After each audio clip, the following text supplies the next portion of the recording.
Flying is my food.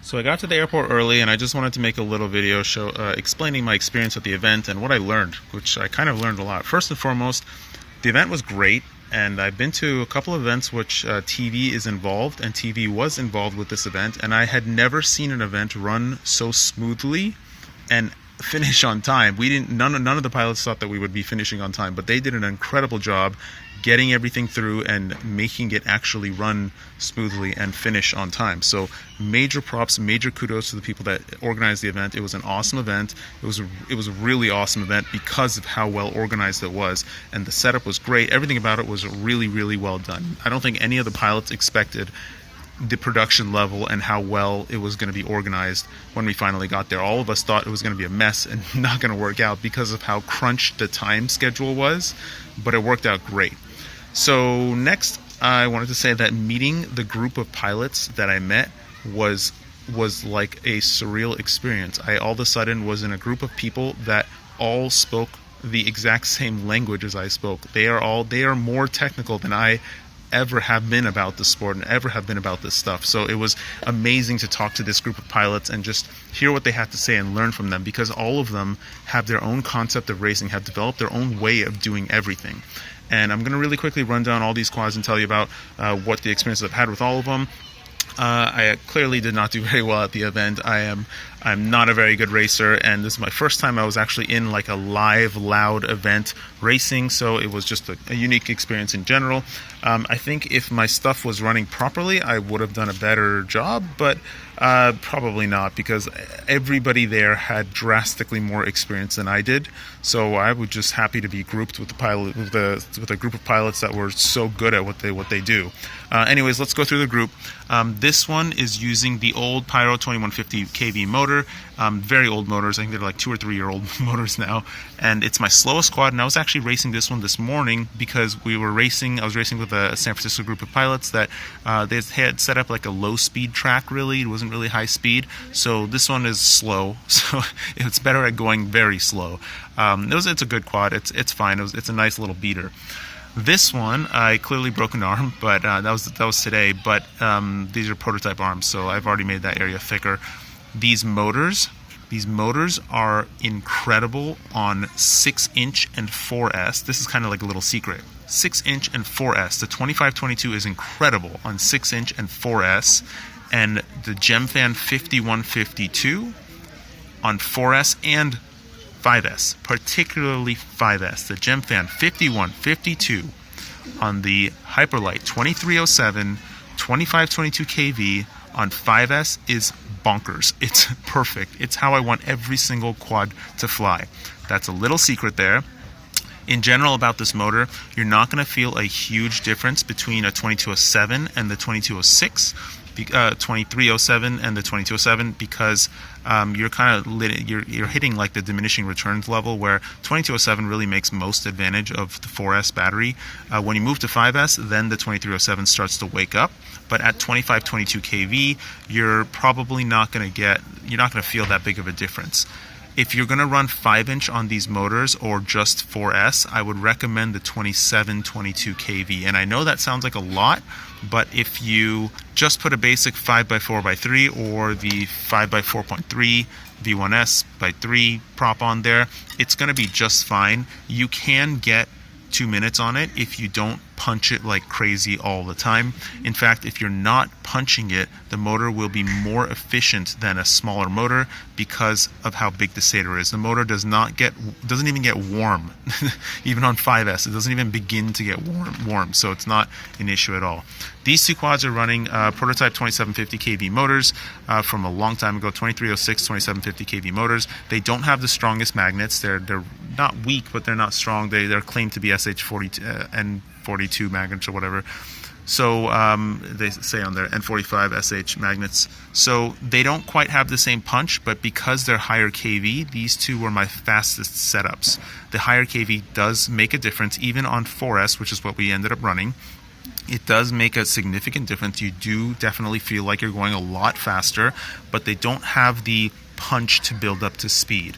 Those motors, the 2307 in 27, 22 kV, will give you the absolute punch that you want and the high speed that you want. So that's why that motor is very special. I had like 5 spare motors with me of this prototype motor, but the gates were metal and I hit a bunch of gates, so I broke all of them. These motors that you see are the only ones left. I think I have 3 on each one that's working properly, so I'll just swap it around to make that. This quad actually had the most punch of all the rest, because while this one is my lightest one, this one is about the same weight, but the motors have stronger magnets and they're 2500 kV motors. So this one was actually the easiest one to fly because of the punch that it had. It has a very lightweight and it has a very good punch, so the throttle response and control is fantastic. I did not even fly this one once because I had plenty to fly. My battery, unfortunately, there's a break somewhere in the wire, and I had a break somewhere in this wire too that you see I repaired at the place. I don't know why it broke. I treat this battery so gently. I don't know what I did to cause it to break, but in the middle of one of the heats, my screen actually just went black because the battery lead brake just disconnected. Aside from that, they gave us these really, really nice head straps for our goggles. And when all the pilots put this head strap on, we were all unanimously saying, wow, it's so comfortable. We couldn't believe the difference. This strap is made by Pretty Fly FPV, and if you look at the original Fat Shark strap, it doesn't really stretch, while this strap really stretches nicely. And this one from the Newbie drone is also, I think, made by Pretty Fly FPV, and these two are so much more comfortable. I would recommend them. They are a great upgrade because they are so comfortable.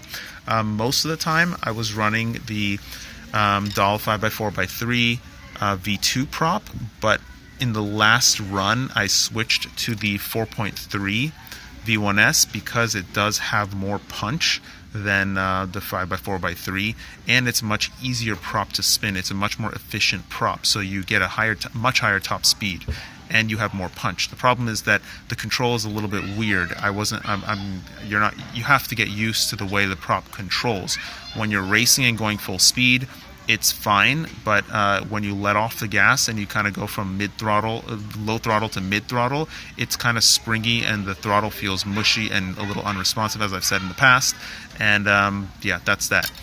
So the group of pilots were amazing, and I think the most interesting thing about races like this is what all the pilots have created and all their concepts and theories that they put in everything they built. Almost all the pilots there had designed and built and make all of their own frames. So it's an incredible group of people to be around and discuss things with and see what their theories are and why they did what they did.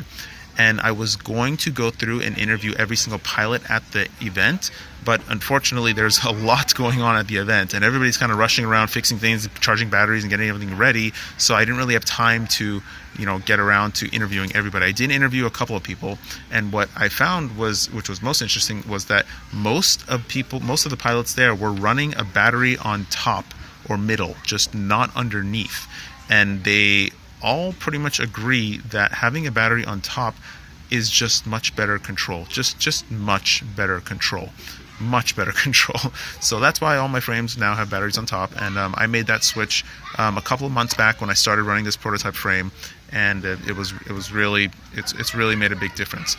Another very, very interesting thing that I discovered came as a result of the Betaflight bug that has become very controversial nowadays, where air mode kind of causes your quad to go nuts if you've disabled failsafe level 2 for some reason, and they recommended switching over to the auxiliary arm air mode from the permanent on air mode, and that's what I did on all these quads, except for a few of them I forgot to activate the auxiliary arm air mode, and what I found was they flew like absolute crap. And then I tried to figure out why, and I realized, oh, I didn't enable air mode. But what I did discover was that when the quad flew like crap without air mode on, I could actually feel that it needed more D, more I, or more P. And I know that it kind of attenuates the PIDs when you go down in the throttle, but when you kind of waver right at that throttle point where the PIDs kind of fully kick in when you throttle up, that's when I'm able to really feel if I need more P, more I, or more D. And of all my quads, pretty much this one with the most torque and the most power flew well on whatever PIDs that I had on it already, whatever tune that I had, without air mode on. The rest of them flew like crap, and I the night before at 1 a.m. I was tuning them because I had just discovered how to finally feel what my quad needed. And I know like you can use black box and do all these special tricks to actually like tune the quad properly, but I'm too lazy to do any of that, and I mean I just don't have the time to do any of that stuff. So I was really excited to be able to feel. I hope to kind of experiment with this a little bit more, and I'm going to make a video about it if it's actually true, if I actually can tune properly without air mode on, if it does truly help. I'm still testing it. So far, preliminarily, I think it does help quite a bit. By turning air mode off does help quite a bit, but I'm not sure yet. So I'm going to now play the interviews of the pilots that I did get a chance to interview, and welcome to ask questions, and I'll try to relay the questions to them if anybody has any specific questions for these pilots. Unfortunately, I didn't get a chance to interview them all and discuss what they've built and what they did for this event, but I mean it's kind of like an initial run of this, and in future events, if I really hope to go to future events too. I will definitely make more of an effort to interview them, because the discussions we had, I should have recorded the discussions we were having before, the night before, when we were all just talking about what we built, what we've made, and why we've chosen to do the things that we do. And that was the true value. If I had recorded that, I could make a 3-hour podcast out of that, and everybody would be glued to listening to it, because it was so interesting. You have a group of extremely technical people talking about the same issues that they've all come across and they've all had to deal with throughout their journey of learning all these things. So I hope you enjoy it, hope you like it, and don't forget to floss. Okay, what are you thinking, like fast and efficient, or? No, just talk. Okay. Tell me who you are. What's your FPV name? I go by Swifty. My name's Taylor Ellis, Swifty FPV. What do you think about the race today? It's going to be hard. Did you practice on the sim before? No. I saw it on the sim before. I didn't practice either. Yeah. What was your first impression when you saw the track? The track is awesome, and it looks great, but in the goggles, the lighting is just, it's so hard to fly. Where have you brought us? What are you flying today? All right, so I got two Puro Hyperflosses here, loaded up with LEDs. We've got the 2750 running the Dow V2s, 5040s. Mm-hmm. I'm also trying out those, what are those, V1S 4.3? Yeah, have you tried them yet? Yeah. What do you think about them? I like them a lot, especially on 5S. They have more punch, much perfect. more punch. Really, they're good punch for racing, a really good response. Yeah. But like when you try to do acro, it's a little weird. Yeah, especially if you're carrying a GoPro, no way. Yeah, it's flimsy prop, but it's good for racing. What's the setup of the powertrain of the like ESCs and things? So powertrain, I've got the DYS 30 amp inside here, 4-in-1, with the Emax 2750. That's pretty much across the board. 2750, 30 amp, 2750, 30 amp. And then I've got this Hyperlight over here with the XS30s, and this is just a Franken build. We got two T-motors back here, a Rotor Geek, and an Emax. How's it fly? It flies great. Flies the same. You wouldn't even notice. You can't even tell the difference. Are you going to run 5S? 5S on these three guys, and 4S on this guy. Have you been experimenting with it? Do they actually take 5S properly? They'll take 5S all day. 6S is a little temperamental, but 5S all day. Yeah. Are you going to run 5S here? I'm going to try and get 1 or 2 more 4S packs in, and then bump it up to 5S. You think it's reasonable to run? I think this whole section of it is, but then when you get to the straightaway at the very end, you have so much speed to bleed off. I don't know, so we'll see. Good. Yeah. Great. Good luck. Thanks, man. Tell us who you are. What's your call sign? I am Miwo FPV. What was that? Miwo FPV. Uh-huh. My name's Corey, though. But, yeah, that's my call sign. You're one of the favorites to win.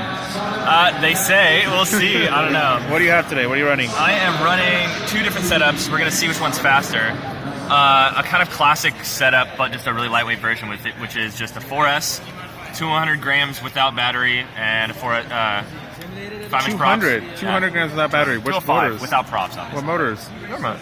The 2204s? The light Oh, 22 wow. 27, 22 kV. This is the light setup, but the main one that I'm running, which is out there, which is a copy of one of these. This is the broken one.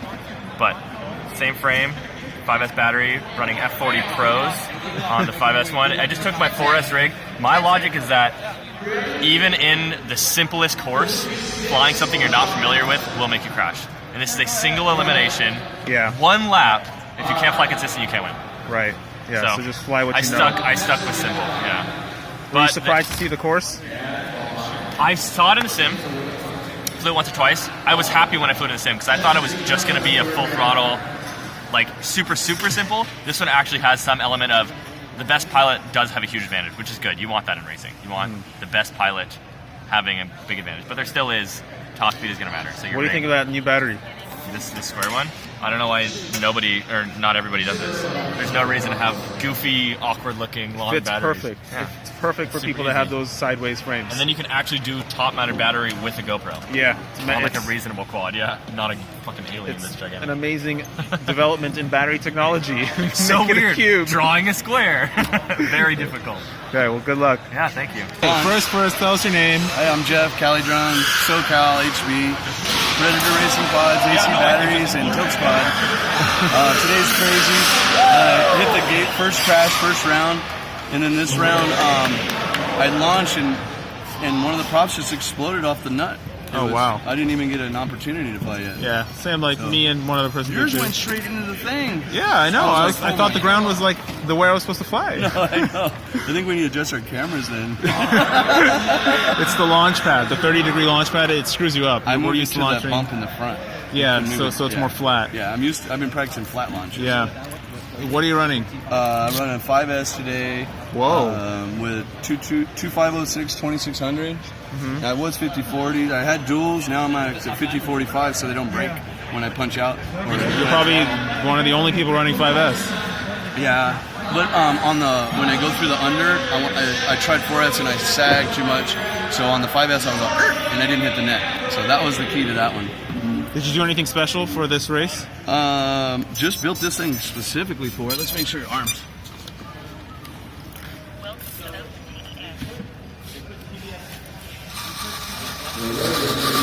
It's good.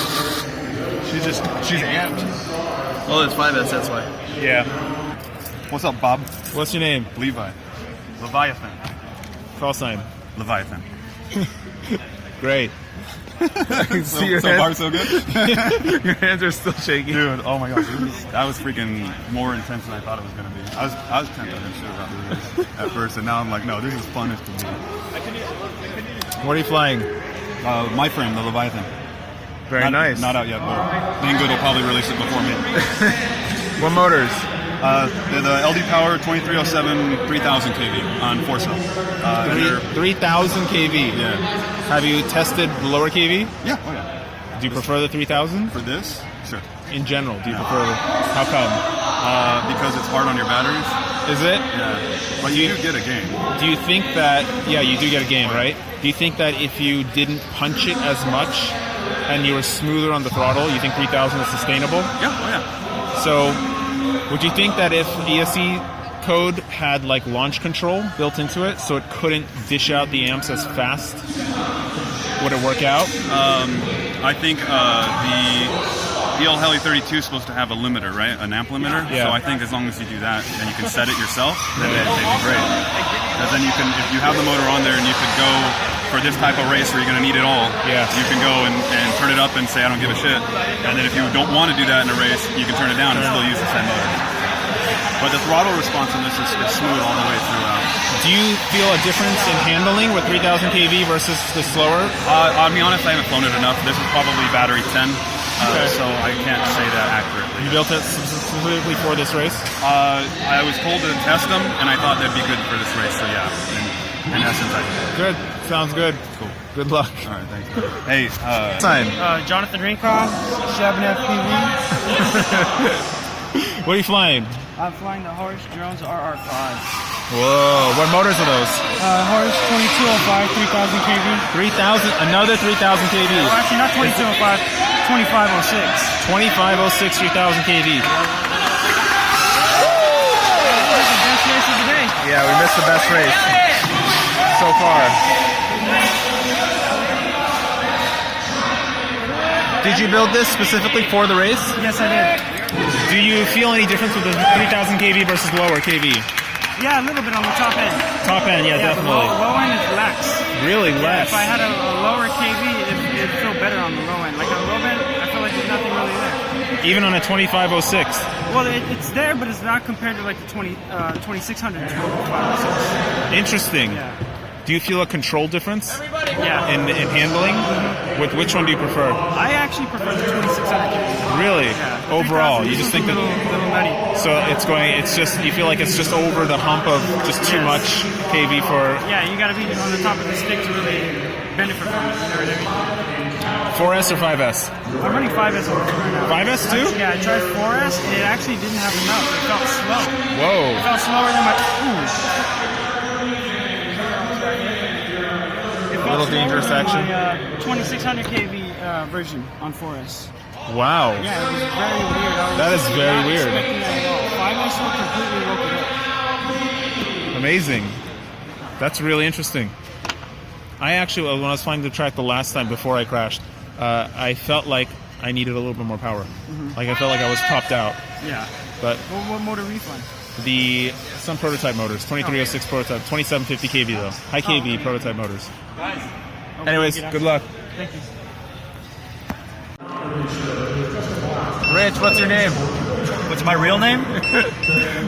Name and call sign. Boom. Rich. Rich. Rich FPV, right? Hell no. No FPV call sign. I don't like that. What's going on? What happened? This is my backup that I'm putting LEDs on just in case I need to fly it. I hit a gate with this one, and then the motor is completely seized. Oh, you bent The frame didn't break, surprisingly. Just the motor. That's one of your new prototype frames, huh? This is the vertical arm prototype that is using the aluminium mounts. But a guy I know put me onto another style of a vertical arm-ish, stacking two on top, so then you can just print out like that. Very cool. So this is a kebab rich FPV combo prototype right here. So it's a hyperlow with floss arms. Do you feel any difference with the vertical arms? It's been 2 days. I know this one is one of the fastest quads I've flown. These are the new Red Hulk motors, and they're incredible. The Brother Hobby 2306. 2600, right? 2650. 2650 kV. Yeah. So Do you have anything else with that high kV? I had 2700s at one point, 2206. So yeah, it's definitely. I'll switch out motors. I'll find out if vertical is better, but I think it should be, especially with this one. You can't. Stiffest frame I've ever felt. It's different than an Astro X frame, which is saying a lot. It's nuts. Like cracking this because it's not on. Did you build that one specifically for this race? No, I've been prototyping, so they just whatever was available at this time. Do you prefer the higher kV? Oh yeah, I mean I put on the fastest motors I had, which is these. Yeah. And this is the other hyperlow prototype. This is pretty much done. With the new 2307. 2307's on this one. It's a modular racer, identical arms. It seems to be a theme here that everybody's running a battery on top. Almost everybody's running a battery on top. Yeah, I think everyone's going back to that. I mean, it's worth getting like an extra 10-15 grams in the frame weight just so you can distribute. Just to get the balance on the prop line, huh? Yeah, I mean, you're distributing up to 200 grams of battery just by adding an extra 20 grams on the frame. So you're not dragging it, it's like perfectly compact in the center. So How has the race been so far? pretty typical. We showed up on time and we were waiting for everything to get finished so we can actually get practicing. Practice turns into qualifying like straight away. So we're just doing our best to not crash. Do you feel any difference with higher kV versus lower kV motors with respect to control handling? I haven't done enough testing on like one track. Like when having a control of like one track. The multi-GP track I will be going to, and I will be doing time testing, props, motors, frames, whatever, just to get a sense of numbers. At this point, do you prefer the higher KV? Higher KV, definitely. Do you think that it would be beneficial to run higher KV and maybe have the ESCs have like a amp limiter to like not dump the amp so quickly? I don't know. I mean, I haven't had any power issues, so nothing's affected me on that level. But you want to have, you got to balance endurance and like speed. So that's the problem. I was running 2205, 2500s on the multi-GP track, and I was just getting outclassed by everyone who's running like a 2207, 2306. That's a really interesting statement. So you're saying that the 2205 motors, even though they're like really world-class, really good performing motors, you're beginning to be outclassed by bigger motors just because you weren't able to maintain the speed to keep up with them. On that track, like there's two full throttle portions to it, and even on the whole track itself, like the stop and go of a more powerful motor just outclasses like a lighter quad. It's 240 gram quad with props, which is pretty light with the 2205 motors. I would have much rather run this one, which is a 300 gram quad. And I did some testing on the track. I just want to crash it and break it. That is a really interesting statement. So you're saying that pilots are getting fast enough, even just local pilots, they're good enough such that just having good handling and finishing a short course is not enough. You have to be able to move quickly and really balance the battery at the very last drop to finish the race. The fact that the track is so widely flown at this point, like everyone's flown it either on the sim or locally over and over and over again. So you get faster and faster and faster and faster. So your quad becomes limited in the end. Like you're topping it out. So you want more power. So that's a multi-GP track. It could change if it's a different style. Like the Rainbow Road qualifier the week before, you could have flown anything on that because it wasn't full throttle. It was technical and like really tight. So it depends on the track. Very interesting. So you do have different machines for different courses, and you really do choose which one's which. Yeah. Very interesting. Okay. Good luck. Zoe. Yeah. So how many of these things did you build for this event? I've got 3 of these monsters here. 3. One of them in the net. You really went all out for this. Like, this is like amazing. Yeah, so custom built frame. It's currently called the Sexy Beast. Like hexacopter sexy. And it runs dual batteries on the back.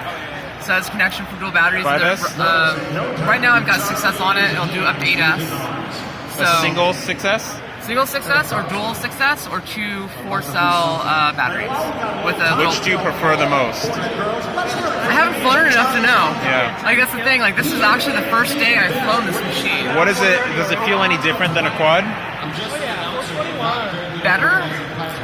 It feels more locked in, yeah, right? It feels more locked in. I used to fly hexacopters, and then I switched to quadcopters when I got sponsored and I got free hardware, quote unquote.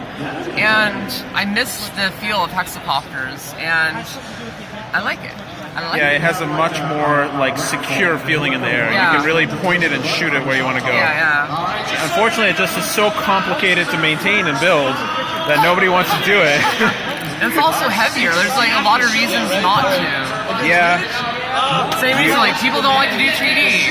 Too complicated. It's like, too much stuff to deal with. Yeah. I mean, it's really only 2 extra motors. Yeah. Have you? I mean, I don't even know what to say about it. I mean, you could fly this 3D. No. Why? You could. Center of gravity's fucked up. The batteries all over the place. Yeah. Is the race what you expected? Similar to any other TV production system, right? Like race settings. I mean, it is what it is. Like TV just messes with things. Let's see this race. Oh.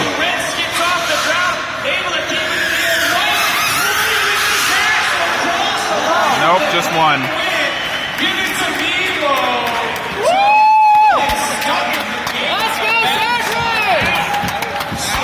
So what motors are you running?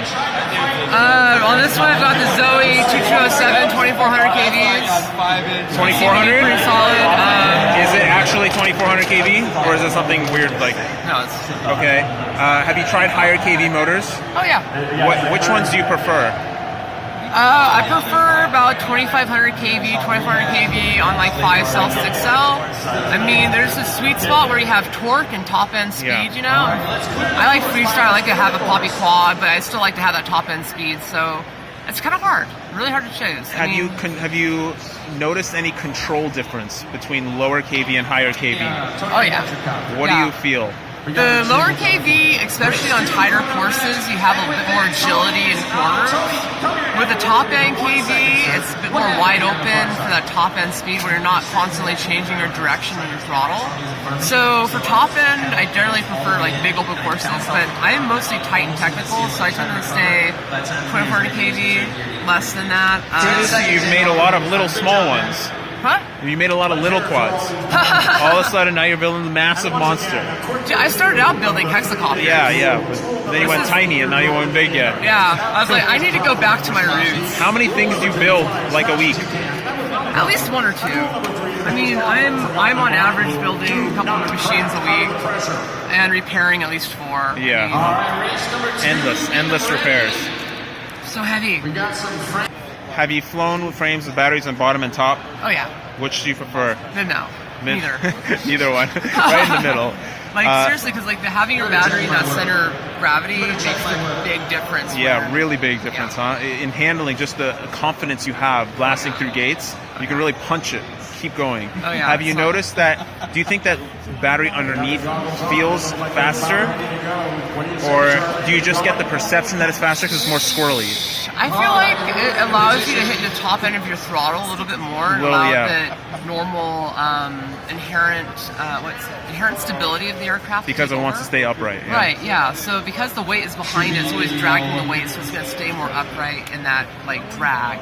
That being said, in the corner, you're dragging that weight around, so you kind of have that to counteract with, which is why I think the mid-mount frames are catching on right now, because it's better for racing. That's what everybody seems to be running here. I think only one, this doesn't really count, but there's only one other person running a frame that has a battery underneath, which is really interesting to know. Like, these guys are all like high-end racers, and they're all running mid-mount, top-mount batteries. It's funny that they're doing that, because a lot of their designs look like this. Yeah. This was designed a year ago. Right. I mean, come full circle. Yeah, it's coming full circle. So it's going back down to this design. And this is the Excalibur. This is what I fly for 3D. It's great because it has a center of gravity. And it's a very tight CG. Yeah, so when you're TikToking and stuff, you're not moving a bunch of weight around on the outside of the machine. So, like, I love this setup. For racing and size comparison. For racing though, I'll take the Blazers. I don't know. I think I'm gonna have more fun with this. Of course. I think I'm gonna get good with it, and then I'm gonna take it to Well, you haven't flown enough, but does it? Do you feel like it has more punch? Oh yeah. 6 plates, huh? There's on both runs. I had a pilot pull out in front of me, and I'm just like, okay, I got this, bro. It's this kind of thing where before on my like 2205 setup, a quadcopter, I can hit that thing full throttle through a course, but as soon as someone's in front of me, I can't really catch up to that, so I need a little bit of faster machine. You're the second person to say that. Rich also said that he was flying his 2205 at previous races, and he can't keep up with 2206 and 2207s, which is interesting because here at PureFlip, where we're making all this stuff, like, we always thought that the 2205 was like world class. It was good enough to compete at the highest level. But now pilots are getting good enough so that it doesn't compete anymore. You have to go bigger if you're trying to be like a pro level pilot. A year ago, I came out with this motor, the 2010. That was a very interesting motor when it came out. Yeah, I feel like it's be much better at high kV. Oh yeah, and it's also great on 5-cell. So this is a really beefy prop on 5-cell. This thing cooks. It is so much fun to fly on 5-cell. Yeah, because it has a big stator size, so it wakes up with an extra bit of voltage. These motors, I mean, they're putting out incredible amounts of thrust on 5-cell and 6-cell. And like, I developed them for 3D to handle that switching time to be able to take the extra amps, right? Turns out, really pissed off racing setups need extra amps. These motors are running about 5 amps less than the traditional 2207 and 205 setups.